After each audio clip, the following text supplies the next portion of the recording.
اعوذ باللہ من الشیطان الرجیم بسم اللہ الرحمن الرحیم ما علی الرسول الا البلاغ، ہمارے رسول پر سوائے پہنچا دینے کی کوئی ذمہ داری نہیں، باقی ساری ذمہ داری اب تمہاری ہے۔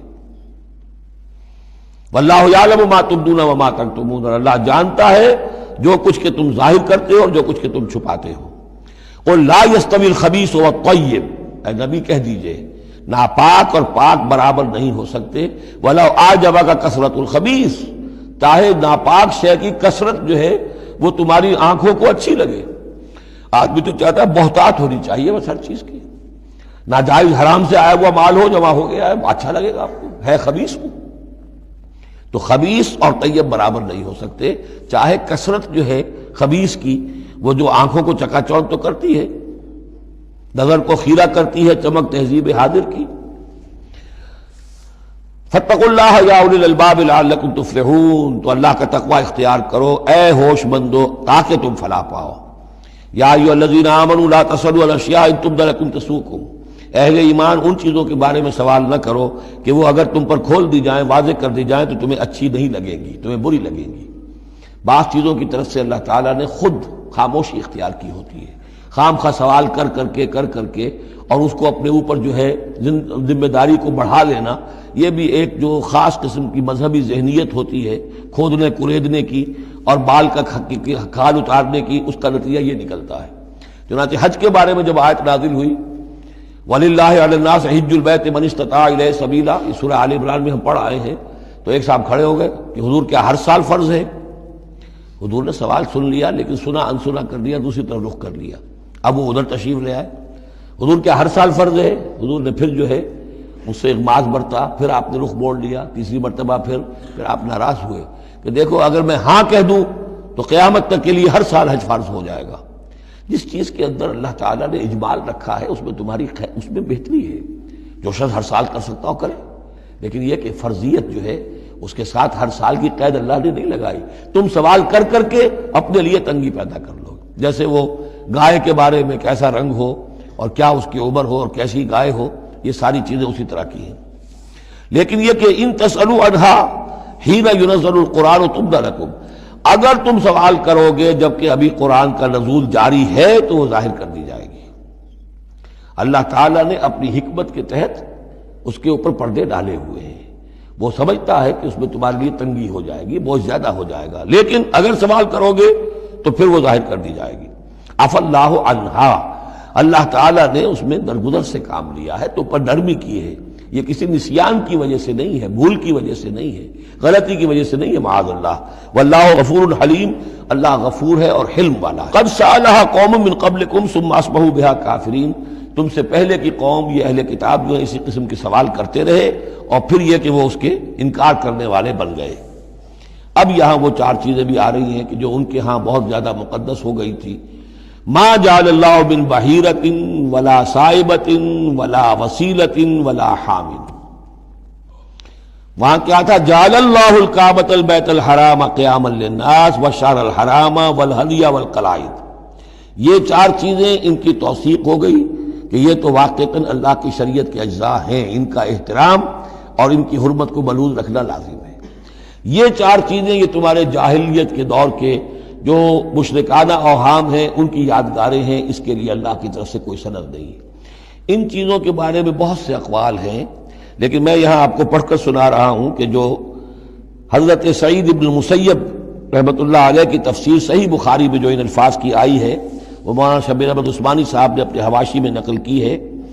بحیرہ، جس جانور کا دودھ بتوں کے نام کر دیتے تھے کوئی اپنے کام میں نہ لاتا تھا۔ صائبہ، جو جانور بتوں کے نام پر ہمارے زمانے کے سانڈ کی طرح چھوڑ دیا جاتا تھا۔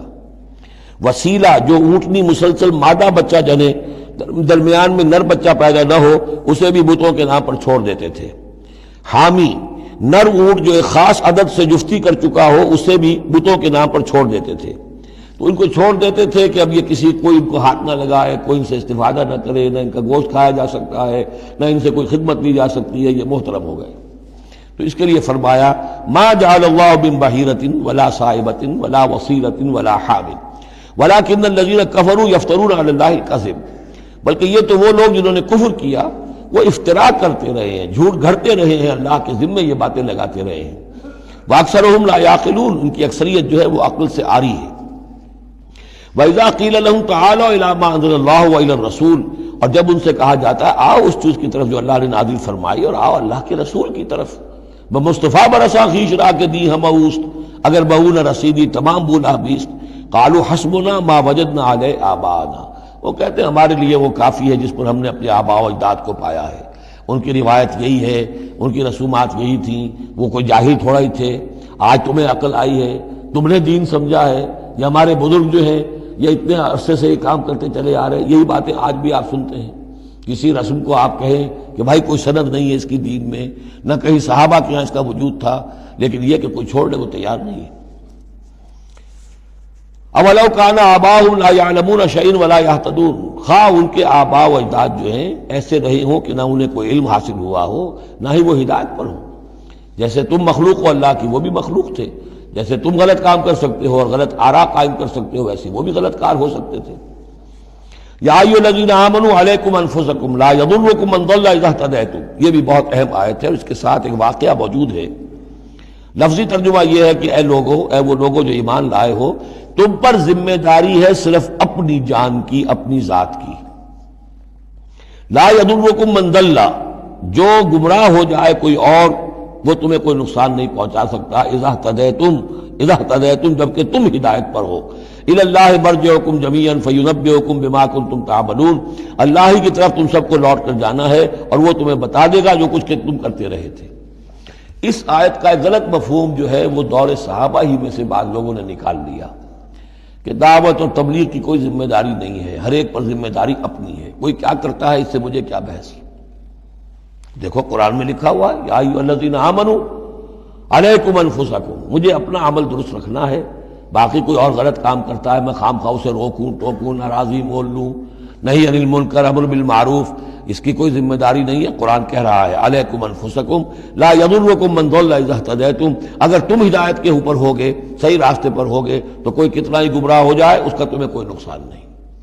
تو حضرت ابوبکر رضی اللہ تعالیٰ عنہ نے پھر خطبہ دیا باقاعدہ کہ لوگوں میں دیکھ رہا ہوں کہ تم اس آیت کا مطلب غلط سمجھ رہے ہو۔ مطلب تو یہ ہے کہ تمہاری ساری تبلیغ اور کوشش امر بالمعروف نہی عن المنکر کے باوجود کوئی شخص گمراہ رہتا ہے تو اس کا تم پر کوئی وبال نہیں۔ یہ بار بار ہم پڑھ چکے ہیں۔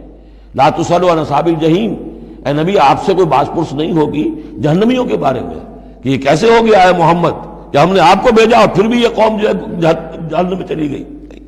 لیکن جہاں تک دعوت، تبلیغ، نصیحت، نہی عن المنکر، امر بالمعروف، یہ فرائض میں سے ہے، یہ فرض ساقط نہیں ہوتا اس آیت کی روح سے، بلکہ تمہاری ساری کوشش کے باوجود کوئی شخص ہے، والد ہے، بچہ فرض کیجئے اس کا کہیں آوارہ ہو گیا ہے، اپنی امکانی حد تک کوشش کیے جا رہا ہے، نہیں بچہ راستے پر آ رہا، تو ظاہر بات ہے کہ اللہ کے ہاں اگر اس نے پوری کوشش کی ہے، جد و جہد کی ہے، کوئی کوتاہی نہیں چھوڑی ہے اس میں، تو اب اس کا وبال اس پر تو نہیں آئے گا، لیکن اپنا فرض ادا کرنا لازم ہے۔ یا ایھا الذین آمنوا علیکم انفسکم لا یضرکم من ضل اذا اہتدیتم الی اللہ مرجعکم جمیعا فینبئکم بما کنتم تعملون، تو تم سب کو لوٹ کر جانا ہے اللہ ہی کی طرف اور پھر وہ تمہیں جتلا دے گا جو کچھ کہ تم کرتے رہے تھے۔ صدق اللہ العظیم۔